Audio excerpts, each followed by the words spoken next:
Jag börjar att vi kan föra ut för Kenneth Nyström 1 poäng. För Kjell Nilsen 4 poäng. Jan Eriksson 6 poäng. Och för Johnny Majgard 1 poäng.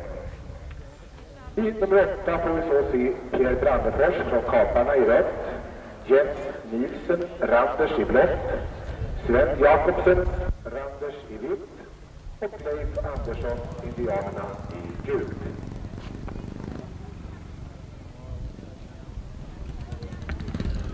Och så är det nyckelknippa upphittad, en nyckelknippa upphittad och kan återfås i domartornet. En nyckelknippa som kan återfås i domartornet.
Nummer 8, det fick se Pierre Brandefors som segrare, 3 poäng, segertid 71,7, 71,7.